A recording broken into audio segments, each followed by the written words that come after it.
The orbital station HFY Prime hung in space like a massive metal flower, its petals spreading out from a central core.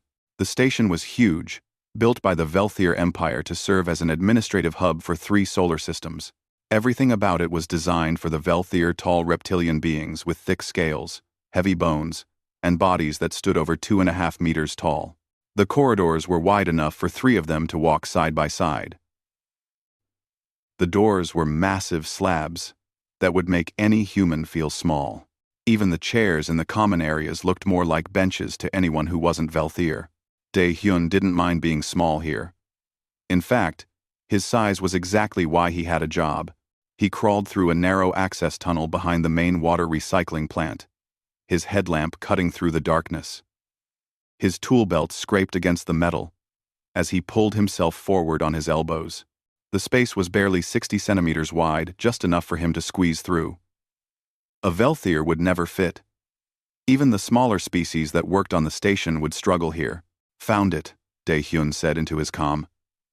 His voice echoed in the tight space. "The pressure valve is cracked.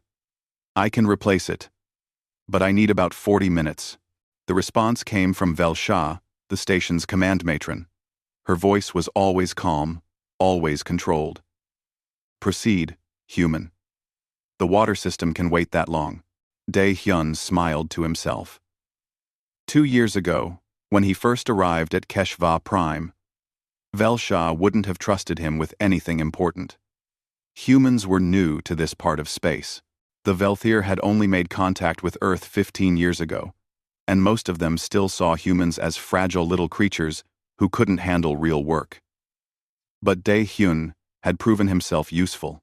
When machinery broke in places too small for Velthier to reach, when cables needed to be run through impossible gaps, when systems failed in the old sections of the station, that's when they called him. He worked quietly in the darkness, his fingers moving with practiced skill.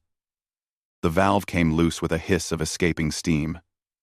He set it aside carefully and pulled the replacement from his belt. Around him, the station hummed with life. Thousands of beings lived and worked here, mostly Velthier, but also members of a dozen other species.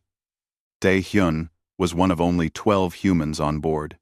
By the time he crawled back out into the main maintenance bay, his shift was nearly over. He was covered in grease, and his shoulders ached from the tight squeeze. But the water system was working again. He cleaned his tools and put them away, then headed for the shower facilities. The station was preparing for something special today. A diplomatic reception was scheduled in the main hall. Ambassadors from 6 different worlds, trade negotiations, formal ceremonies. Dae-hyun had no part in any of it. He was just the guy who fixed things. But he could see the preparations as he walked through the corridors. Banners hung from the high ceilings. Security personnel stood at every major intersection. Everything had to be perfect. He showered quickly and changed into clean clothes. His quarters were small but comfortable, one of the few spaces on the station actually sized for humans.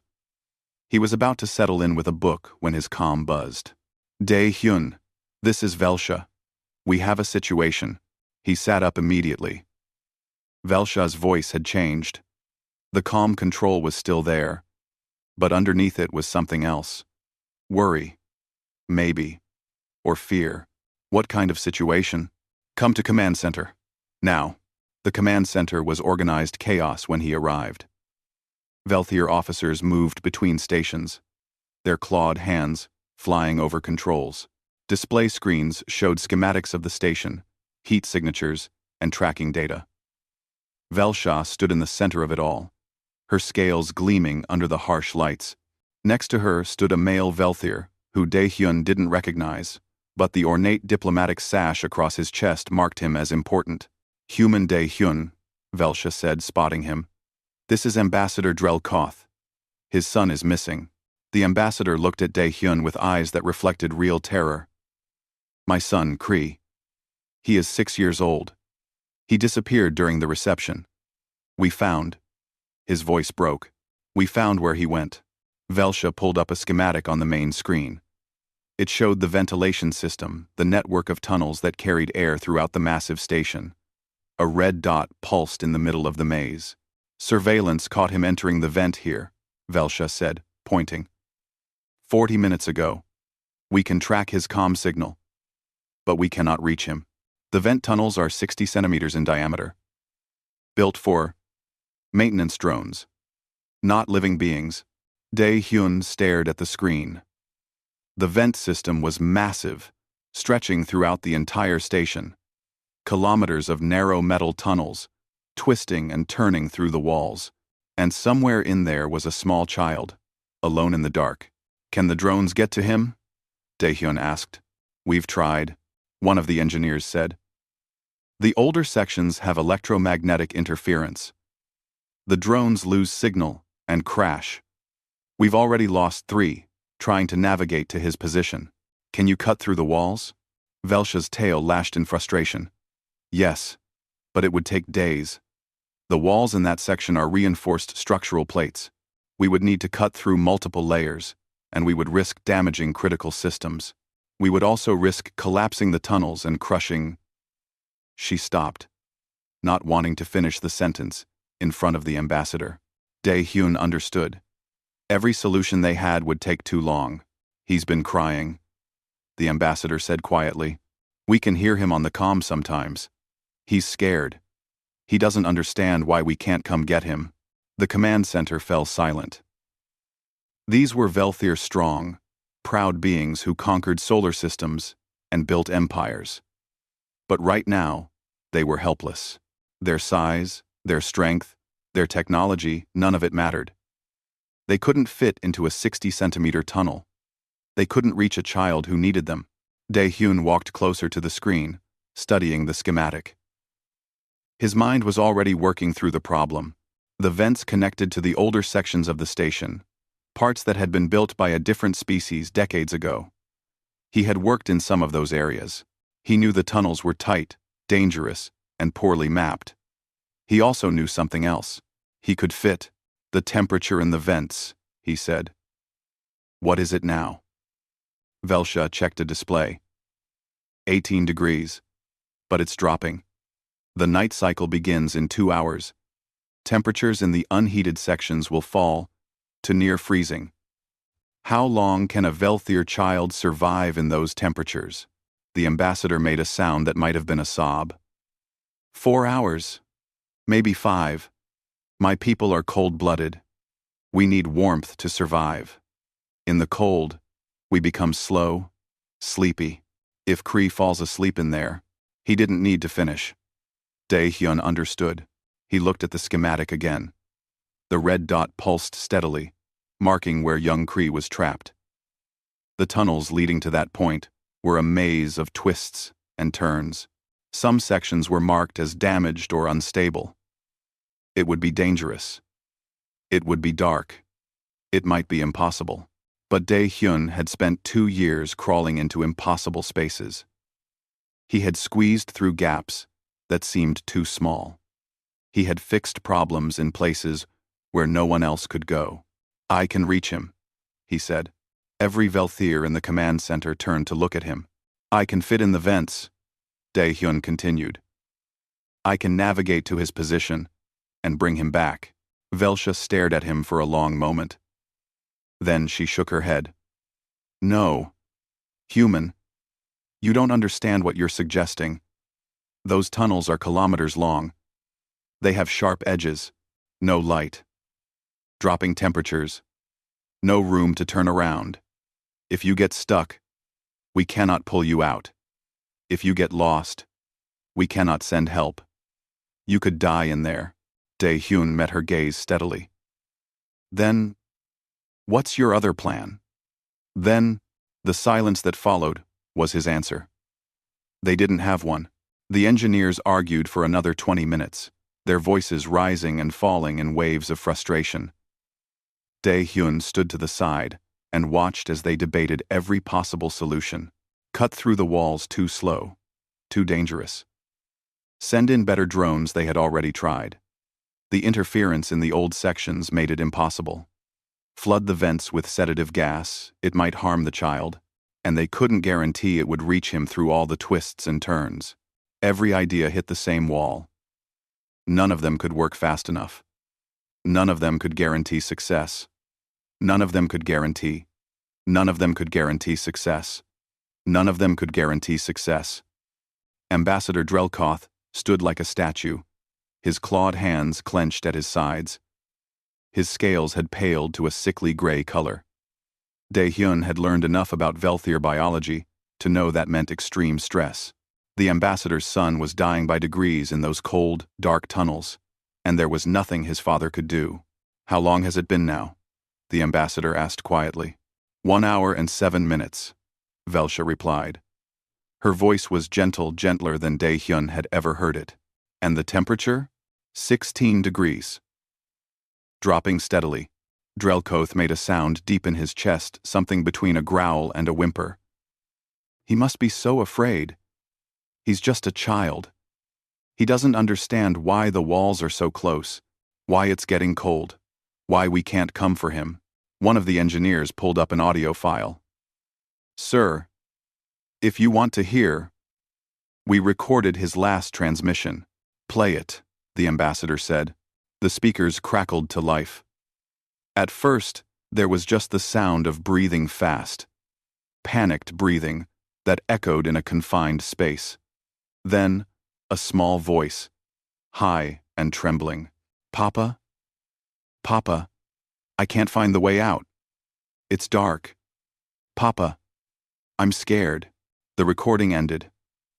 In the silence that followed, Dae-hyun saw something he never expected to see. The ambassador, this powerful diplomat, who represented an empire, had tears running down his scaled face. "I have failed him," Drelkoth whispered. "My only son, and I cannot reach him." Velsha placed a hand on his shoulder, a gesture of comfort. But her face showed the same helplessness. She was the commander of this station. She controlled thousands of personnel, managed systems that kept tens of thousands alive in the void of space. But she couldn't save one small child from a maze of metal tunnels. Dae-hyun stepped forward.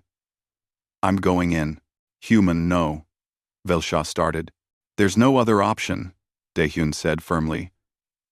"Every minute we waste arguing is another minute that child gets colder. I can fit. I can navigate. I'm going." "You don't understand what you're volunteering for," Velsha said. She pulled up a detailed map on the screen. "Look at this. The route to his position is 3.7 kilometers, through tunnels that are barely wider than your shoulders. Some sections are vertical. Others are so twisted you'll have to move backwards to get through. There are sharp edges, old damage from when this station was first built. The metal is degraded in places. It could collapse. I know. The temperature will keep dropping. You'll be crawling through freezing metal. Your body heat will drain away. Hypothermia can set in within an hour in those conditions. I know. If you get stuck, we cannot help you. If you get injured, we cannot reach you. If you panic and try to turn around in those narrow spaces, you could wedge yourself so tightly that you suffocate. Human, I am trying to make you understand this could kill you." Dae-hyun looked at the screen, at the red dot that marked where Kree was trapped. Then he looked at Ambassador Drelkoth's tear-stained face. Then he looked back at Velsha. "I understand all of that," he said quietly. "But if I don't go, that boy dies. So, I'm going." Velsha studied him for a long moment. Her amber eyes seemed to be searching for something, maybe doubt, maybe fear, maybe a reason to forbid this insane plan. Whatever she was looking for, she didn't find it. "You would do this?" she asked. "Risk your life for a child you've never met? A child who isn't even your species?" Dae-hyun didn't hesitate. "Yes." Why? It was such a simple question. But Dae-hyun saw that she genuinely didn't understand. The Velthier valued honor, duty, family. They would die for their own people. But this was different. This was a human volunteering to crawl into almost certain death for a Velthier child. It didn't fit their understanding of how the universe worked. "Because it's the right thing to do," Dae-hyun said. "Because he's scared and alone and someone has to help him. Because I can fit and you can't." That's all the reason I need. The command center had gone completely quiet. Every Velther in the room was staring at him. Ambassador Drelkoth stepped forward. He was huge compared to Dae-hyun, his head nearly scraped the ceiling. But when he spoke, his voice was humble, almost broken. Human, if you do this, if you bring my son back, I will owe you a life debt. My family will owe you everything. I don't want a debt, Dae-hyun said. I just want to get your son out safely. Velsha seemed to make a decision. She stood straighter, and her voice took on the tone of command. If you're doing this, we do it properly. Engineering, get him the lightest thermal gear we have. Medical, prepare treatment for hypothermia and potential injuries. Communications. I want constant contact.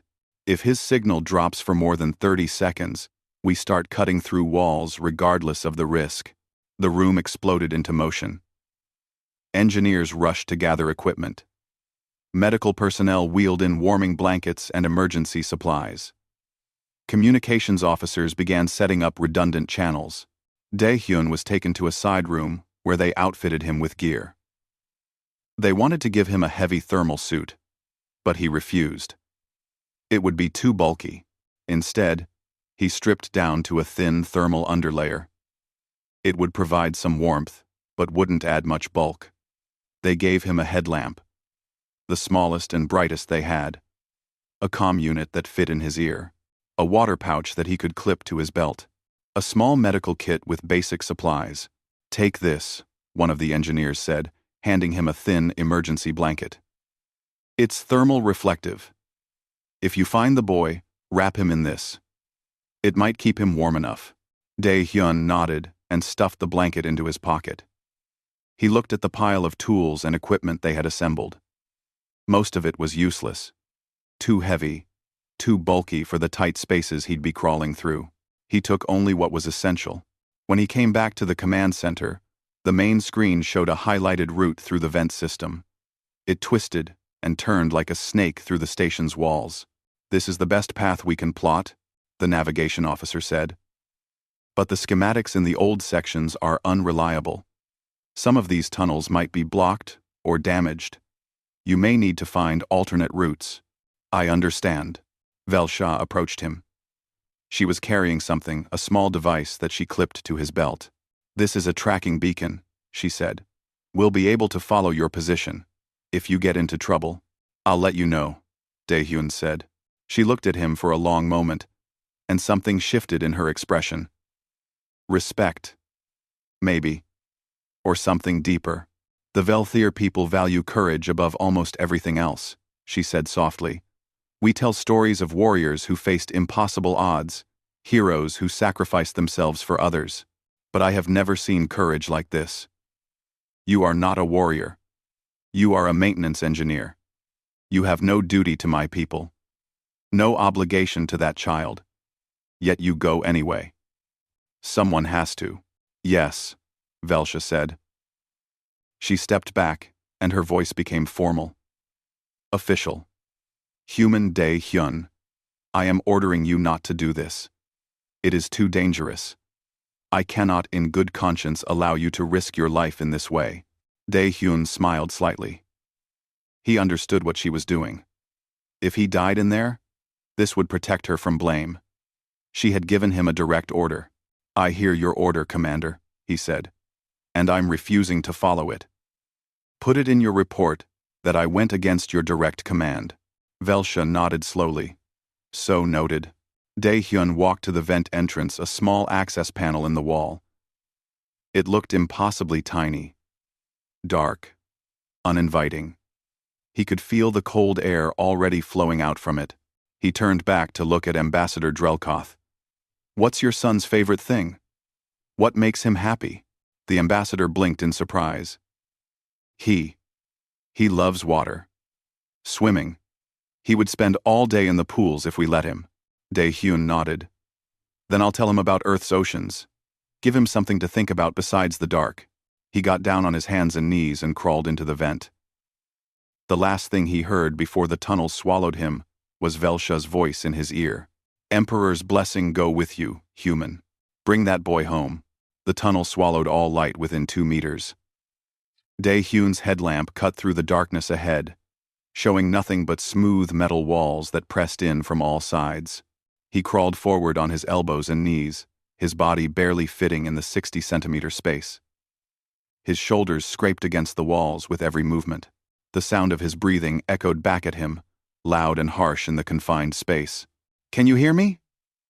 Velsha's voice came through his earpiece, crisp and clear. "Yes." "Starting forward now. Your tracking signal is strong. We have you on screen. Continue straight for 50 meters. Then there will be a junction. You need to take the right passage." Dae-Hyun pulled himself forward, using his elbows and toes to push. The metal was cold even through his thermal underlayer. He could already feel it pulling heat from his body. The tunnel stretched ahead endlessly, the beam of his headlamp showing nothing but more tunnel. After what felt like an hour but was probably only 5 minutes, he reached the junction. 3 tunnels branched off in different directions. The right one angled upward at a steep incline. "Going right," he said, and began pulling himself up the slope. His muscles burned with the effort. The angle was too steep to crawl normally. He had to brace his feet against the bottom of the tunnel and push while pulling with his fingers. Every centimeter was a fight against gravity. "How are you doing, human?" Velsha asked. "Fine. Just slow going." That was a lie. His fingers were already getting numb from the cold metal. His shoulders ached from being pressed against the walls. But he didn't say any of that. It wouldn't help. At the top of the slope, the tunnel leveled out and turned sharply to the left. Dae-Hyun had to wiggle around the corner, his body twisted at an awkward angle. For a moment he got stuck, his hips wedged against the turn. Panic flared in his chest, bright and hot and terrifying. If he was stuck here, this early in the journey, he forced himself to breathe slowly. Calm down. Think. He exhaled completely, emptying his lungs, making his body as small as possible. Then he pushed with his toes and pulled with his fingers. Something scraped painfully against his hip, but he came free. He was through. "Still good," he reported, though his voice shook slightly. The tunnel continued. And continued. And continued. Dae-Hyun fell into a rhythm. Pull forward with elbows. Push with toes. Move 20 centimeters. Repeat. His world shrank to the small circle of light from his headlamp and the endless metal walls. Time became meaningless. There was only the next meter of tunnel, the next turn, the next obstacle. "Human, you need to go down now," Velsha said. "There's a vertical shaft ahead. 3 meters, straight down." Dae-Hyun reached the shaft and looked down. His headlamp showed nothing but darkness below. 3 meters might not sound like much, but in a vertical tunnel, barely wider than his body, it was terrifying. If he slipped, if he fell wrong, he could wedge himself in so tightly that he'd never get out. "I see it. Going down now." He turned himself around, a difficult process that took several minutes of careful wiggling. Finally, he was positioned feet first. He lowered himself into the shaft, his back against one wall and his feet against the other. Like a chimney climber from old Earth history, he descended slowly, pressing his hands and feet against the walls to control his speed. Halfway down, his hand slipped. He dropped suddenly, his body sliding down the smooth metal. His back scraped against the wall, and his hands scrambled for purchase. His feet hit the bottom hard, jarring his knees. He gasped in pain. "Dae-Hyun? What happened?" Velsha's voice was sharp with concern. "Slipped. I'm okay."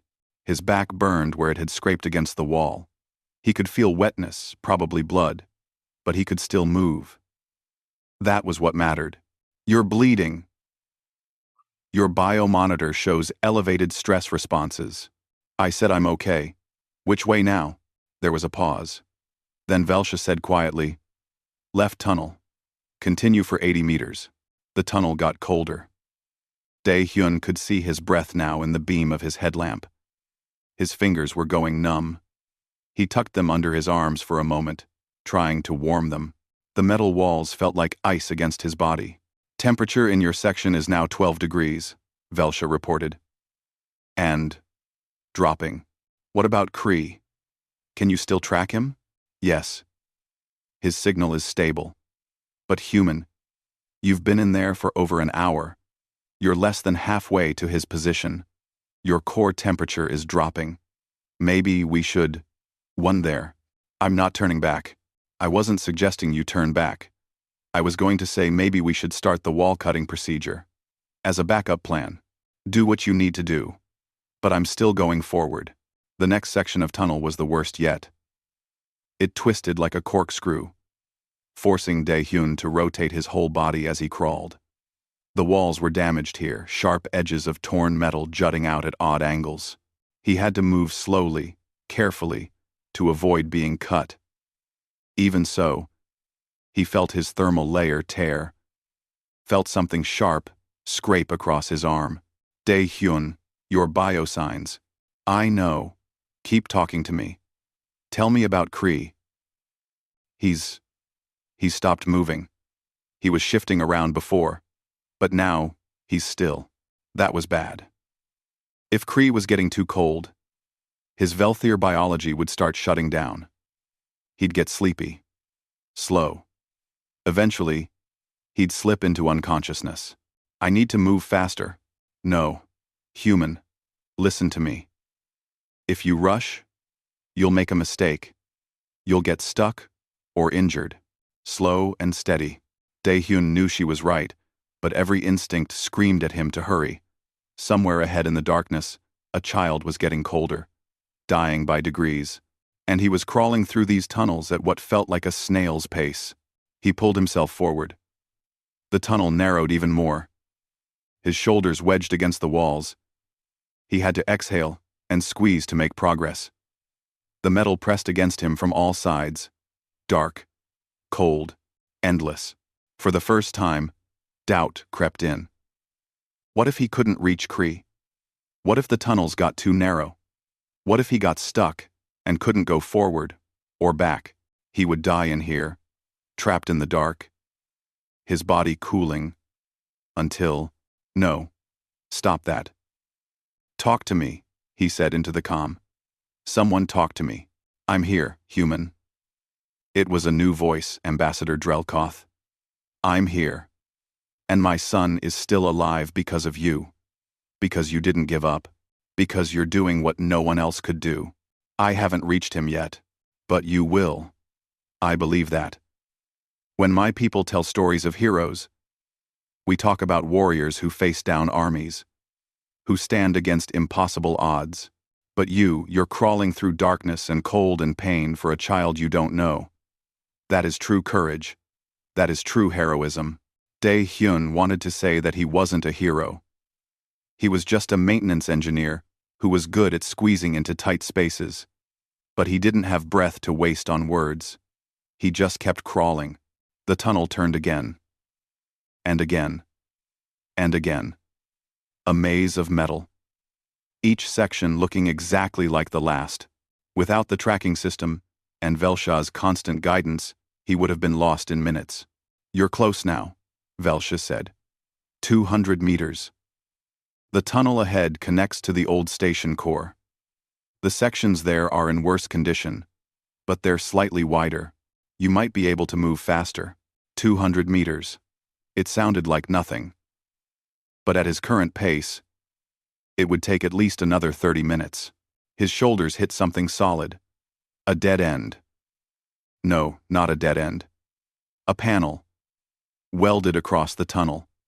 Blocking his path. There's something in the way, he reported. A metal panel. The schematics didn't show this. Can you go around? Dae-Hyun looked. There was a gap at the bottom of the panel, maybe 20 centimeters high. To get through, he would need to flatten himself completely against the floor of the tunnel, squeeze through a gap that looked impossibly small. There's a gap.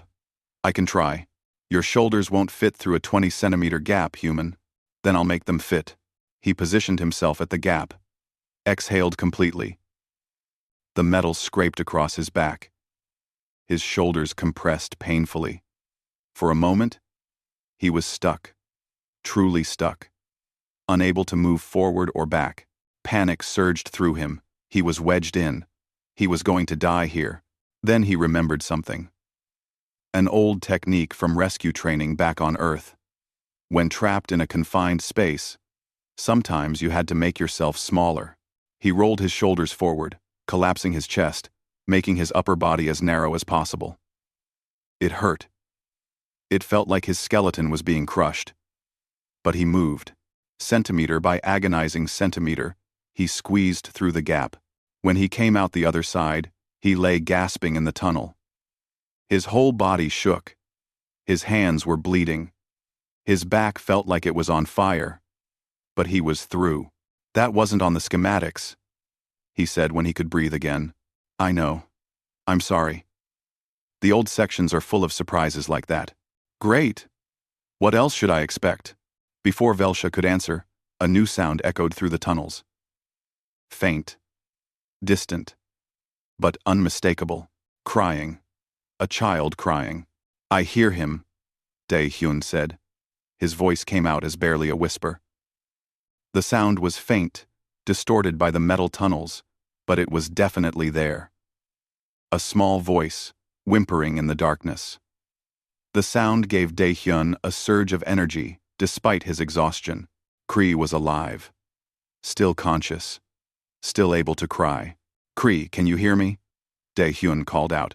His voice echoed strangely in the narrow space. The crying stopped. Then a frightened voice answered, Who's there? My name is Dae.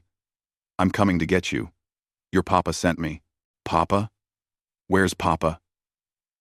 He can't fit in these tunnels, buddy. But I can.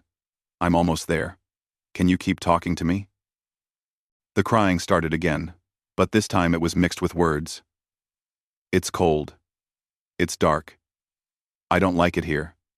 I want to go home. I know. I'm going to take you home. Just keep talking. Dae-hyun pulled himself forward faster now, following the sound. The tunnel opened up slightly, maybe 70 centimeters, instead of 60. It was a blessed relief. His shoulders weren't scraping constantly anymore. Tell me what you see, Kree. What's around you? Dark. Just dark. And metal. The walls are close. I can't turn around. That's okay. You don't need to turn around. Just stay where you are. I'm getting closer. In his ear, Velsha spoke quietly.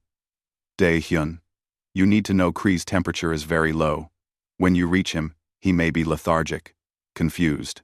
You need to keep him awake and calm. Understood. The tunnel turned one more time, and Dae-hyun's headlamp illuminated something ahead. A junction where 3 tunnels met, creating a slightly larger space, maybe a meter square, and huddled in the corner of that space was Kree. The Velthier cub was bigger than Dae-hyun expected. Even at 6 years old, Kree was nearly as long as a grown human, though much thinner. His scales were a pale blue-green, and they had dulled from the cold. His large eyes reflected Dae-hyun's headlamp, like mirrors. I found him, Dae-hyun said into his calm. Thank the Emperor, Ambassador Drelkoth's voice cracked with emotion. Is he okay? Dae-hyun crawled into the junction space. It was the first time in hours he'd been able to sit up even slightly. He pulled the water pouch from his belt and the thermal blanket from his pocket. Hey, Kree. I'm Dae. Your papa is really worried about you. The cub stared at him with huge, frightened eyes. You're so small. How did you get in here? Humans are good at fitting into tight spaces. Here, drink some of this. He held out the water pouch. Kree's hand trembled as he took it. His movements were slow, clumsy. The cold was affecting him badly. He drank a little, then pushed it back. I'm cold, he said. Dae-hyun unfolded the thermal blanket and wrapped it around Kree's shoulders. The cub was shivering, which was actually a good sign. It meant his body was still fighting the cold. This will help. Now, I need to look at where you are. Can you move forward a little? Kree tried to move, and Dae-hyun saw the problem immediately. The cub had tried to navigate through one of the tunnels, but his spine plates, the bony ridges that ran down a Velthier's back, had caught on a misaligned metal panel. He was stuck, and every time he tried to move, the plates caught harder. Okay, buddy, don't move. I'm going to fix this. Dae-hyun pulled out his small toolkit. His fingers were so numb from the cold that he could barely hold the tools. He flexed them, breathed warm air on them, and tried again. The panel was old, corroded. It had shifted over time, creating a jagged edge that had hooked onto Kree's plates. Dae-hyun worked carefully, using a small pry bar to bend the metal. His hands were shaking. Blood from his earlier injuries had dried on his fingers, making them stiff. Tell me about swimming, Kree. Your papa said you love swimming. I do. At home, we have a big pool. It's warm and deep, and I can dive all the way to the bottom. That sounds nice. We have oceans on Earth. Have you heard of oceans? No. What are they? Dae-hyun kept talking as he worked, describing Earth's vast blue waters. He told Kree about waves and tides, about fish and whales, about beaches where the water met the sand. Anything to keep the cub distracted while he bent and pried at the stubborn metal. His hands slipped, and the sharp edge of the panel cut across his palm. He bit back a curse. Dae-hyun, your biosigns just spiked, Velsha said in his ear. Just a cut. I'm fine. You are losing a lot of blood. Your core temperature is at dangerous levels. Maybe we should. No, I'm almost done here. He went back to work, blood making his hands slippery. He grabbed it with both hands and pulled, using all his remaining strength. The metal groaned and shifted. Okay, Kree, try moving forward now, slowly. The cub crawled forward tentatively. His spine plates scraped against the panel. But this time, they slid free. He was loose. I can move. You did it. Good job, buddy. Now comes the hard part. We need to get back out of here. Dae-hyun looked at the tunnel he'd come through. It was barely wide enough for him. Kree was bigger, longer, and bulkier. Getting the cub through those narrow passages was going to be nearly impossible. Velsha, I need alternate routes. Kree won't fit through the path I used. There was a pause. Then, checking now. Human. The alternate routes are longer. Much longer. It could add 2 hours to your journey. Dae-hyun looked at Kree. The cub's eyes were starting to droop. His shivering had decreased, which was a bad sign. It meant his body was giving up the fight against the cold. We don't have 2 hours. He's shutting down. Then what do you want to do? Dae-hyun made a decision. I'll guide him through the tight sections. I'll go ahead and talk him through it. If he gets stuck, I'll come back and help. That means going through those sections twice. You barely made it through once. I don't have a better plan. Do you? Silence. Then, no. Emperor's blessing. Human. Be careful. Dae-hyun turned to Kree. Okay, buddy. We're going on an adventure. It's going to be tight and dark, but I'll be right here with you. Can you be brave? Kree nodded slowly. That's all I need. Come on. Dae-hyun crawled into the first tunnel, moving backwards so he could see Kree. He talked the cub through every movement. Extend your arms, pull with your claws, push with your feet. Slow and steady. The tunnel that had taken Dae-hyun 15 minutes to navigate took 40 with Kree. The cub kept getting stuck, his larger body wedging in places where Dae-hyun had barely fit. Each time, Dae-hyun had to crawl back, figure out the problem, and guide Kree through. At the vertical shaft, Dae-hyun's heart sank. There was no way Kree could climb down that safely. Velsha, we have a problem. I know. I can try. It took 20 minutes of careful work. Dae-hyun went down first, positioning himself at the bottom. Then he talked Kree through descending slowly, carefully. One movement at a time. When Kree's strength gave out halfway down, Dae-hyun braced himself and let the cub slide down onto him. The weight drove him into the metal floor, knocking the breath from his lungs. But Kree was down safely. You're doing great, buddy. Halfway there. I'm tired. And cold. Can't we rest? Not yet. We need to keep moving. Tell me more about your swimming pool. What's your favorite thing to do there? They kept moving. The journey became a blur of cold, pain, and slow progress.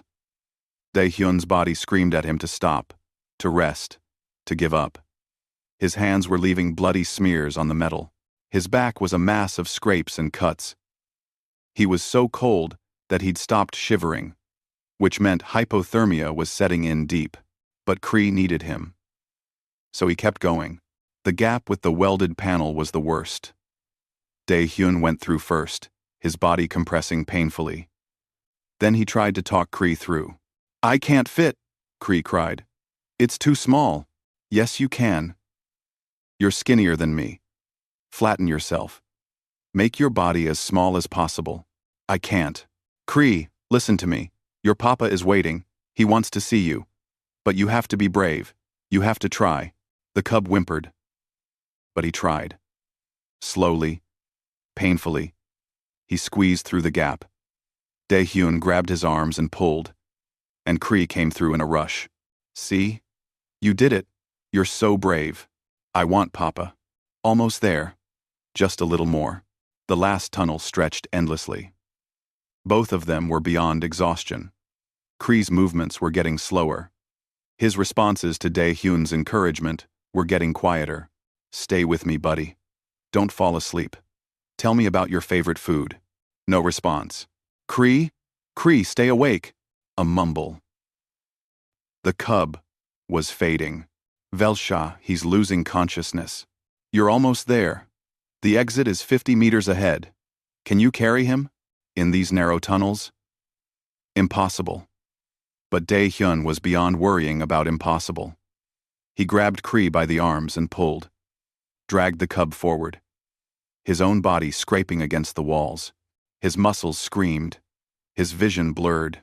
20 meters, 10 meters. He saw light ahead. Real light. Not from his headlamp. The exit. With the last of his strength, Dae-hyun shoved Kree through the opening. Large hands reached in and grabbed the cub, pulling him out. Dae-hyun followed, his body moving on pure instinct. He emerged into the bright lights of a corridor and immediately collapsed. The last thing he saw before consciousness faded was Ambassador Drelkoth cradling his son, tears streaming down his scaled face. Dae-hyun woke in the medical bay 3 days later. The first thing he felt was warmth. Blessed. Wonderful warmth. He was buried under heating blankets, and the air around him was almost uncomfortably hot. The second thing he felt was pain. Every muscle in his body ached. His hands were wrapped in bandages. His back felt like one giant bruise. "You're awake." A Velthier medical officer stood beside his bed, checking monitors. "Good. We were worried about you." "Kree," Dae-hyun croaked. His throat was raw. "Alive. Recovering. He was suffering from severe hypothermia when you brought him out. But he's young and strong. He'll be fine." Relief flooded through Dae-hyun so intensely that tears stung his eyes. "Good. That's good." The medical officer adjusted something on the monitor. "You, on the other hand, are very lucky to be alive. Hypothermia, multiple lacerations, bruised ribs, damaged shoulder, significant blood loss. You pushed your body far beyond its limits. But Kree is okay." "Yes, because of you." The officer's voice was soft. "The whole station is talking about it. What you did." Dae-hyun closed his eyes. He didn't want to talk about it. He just wanted to sleep in the warmth and let his body heal. Over the next week, he learned just how much the whole station was talking. Velsha came to visit, bringing him official commendations. Other humans from the station stopped by, proud of what one of their own had accomplished. But the Velthier visitors surprised him most. They came in a steady stream, engineers he'd worked with, security officers he'd only seen in passing, civilians he'd never met. They brought gifts. They spoke formal words of gratitude. Some of them just stood by his bed in silence, as if trying to understand something that didn't fit their worldview. Ambassador Drelkoth came every day. He would sit in the chair beside Dae-hyun's bed for hours, sometimes talking, sometimes just sitting quietly. On the 5th day, he brought Cree. The young cub looked much better. His scales had regained their healthy color. His eyes were bright and curious. When he saw Dae-hyun, he rushed forward, then stopped, suddenly shy. "It's okay," Dae-hyun said. "Come here." Cree approached the bed slowly. "You saved me. Papa said you crawled through the dark to find me." "I did. How are you feeling?" "Good. Warm. Papa won't let me near the vents anymore." "No, it's not. You're a kid. Kids explore places they shouldn't. I did the same thing when I was young." "Really?" "Really. I once got stuck in a ventilation duct in my school. The fire department had to pull me out." Cree laughed, a chirping sound. "Were you scared?" "Terrified. But someone came to help me, just like I came to help you." The cub looked at him with those large, reflective eyes. "When I grow up, I want to be brave like you. You were brave. You stayed calm in there. You did everything I asked. That took courage." Ambassador Drelkoth placed a hand on his son's shoulder. "Cree, why don't you go with the medical officer? I need to speak with Dae privately." When the cub was gone, the ambassador sat in the chair. For a long moment, he just looked at Dae-hyun. Then he spoke, in a formal tone. "In Velther culture, when someone saves a life, they create a bond that cannot be broken. A life debt. I owe you such a debt. As does my son. As does my entire family line. If you ever need anything at all, you need only ask." "I don't want a debt," Dae-hyun said. "I just wanted to help." "I know. That's what I'm trying to understand. In all my years as a diplomat, meeting species from across the empire, I've never encountered anything like what you did. You're not a warrior. You had no duty to my son. No obligation to my family. You gained nothing from risking your life. Yet you went into that darkness anyway. Why?" Dae-hyun had been asked this question many times now. He still didn't have a better answer than the one he'd given Velsha. Dae-hyun, Dae-hyun, Dae-hyun, because it was the right thing to do. Because someone needed help and I could provide it. Isn't that enough? For humans, perhaps. But you must understand, most species don't think this way. The Velthir value honor and family above all else. We would die for our own people. But a stranger's child? A different species? Most would consider that foolish, wasteful. Then most people are wrong." The ambassador sat back, something like wonder in his expression. 2 weeks later, Dae-hyun was cleared to return to light duty. His hands were still bandaged, and his shoulder ached if he moved it wrong. But he could walk. He could work. That was enough. The first thing he noticed was how differently people treated him. Velthir, who had barely acknowledged him before now, stopped to greet him. They stepped aside in corridors to let him pass, a sign of respect in their culture. Workers in the maintenance bay actually asked for his opinion on repairs. Velsha called him to the command center a month after the rescue. When he arrived, he found her with several high-ranking Velthir officials he didn't recognize. "Human Dae-hyun," she said formally.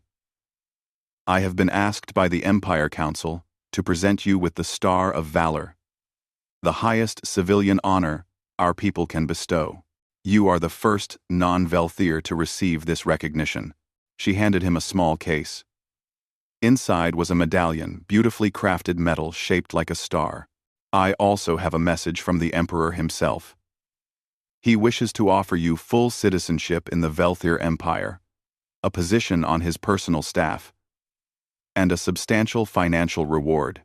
Dae-hyun looked at the medallion, then at the gathered officials. They were waiting for him to be honored. Grateful. Excited. "Can I be honest?" he asked. Velsha blinked. "Of course. I don't want honors or money or a position on anyone's staff. What I want is for this to never happen again. I want the vent system upgraded, with proper access points. I want emergency beacons installed. I want protocols in place so that if someone gets stuck in a tight space, there are better options than sending someone on a suicide mission." The officials looked at each other, confused. Velsha's mouth curved in something that might have been a smile. You would turn down wealth and prestige to ask for better safety equipment? Yes. Because the next time something like this happens, and there will be a next time, someone should have a better chance of survival than I did. One of the officials stepped forward. This will be expensive. The vent system throughout the Empire stations would need to be modified. Then, modify it. What's more expensive?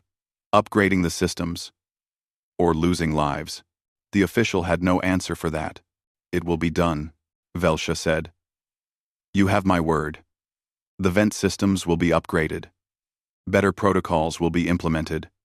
And we will name these new safety standards after you. The day protocols. I don't need them named after me. Perhaps not. But we need to remember. Not just what you did, but why you did it. The lesson you taught us. Dae-hyun accepted the medallion, though he suspected it would end up in a drawer somewhere.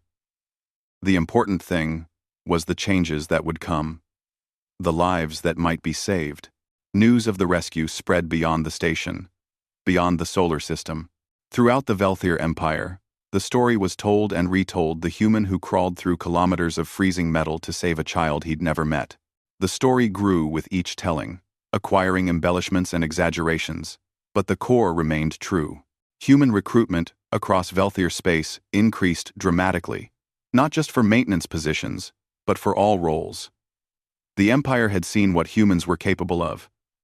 Not superior technology, not greater strength, but determination, adaptability, the willingness to do what needed to be done, even when it seemed impossible. Crawl through darkness became a phrase in Velthier language. It meant extraordinary compassion and courage. When someone went beyond what was expected to help another, they were said to crawl through darkness for them. Years later, Dae-hyun still worked on stations throughout the Empire. He had turned down promotions and prestigious positions, preferring the simple work of maintaining systems and fixing problems. But everywhere he went, people knew his name, knew his story. One day, now much older, he was invited to speak at the Imperial Academy, the most prestigious school in Velthier space. The auditorium was packed with students from dozens of species. He stood at the podium, looking out at the sea of faces, and felt suddenly nervous. A young Velthier in the front row raised her hand. Sir, when you were in those tunnels, knowing you might die, weren't you afraid? Dae-hyun thought about that question.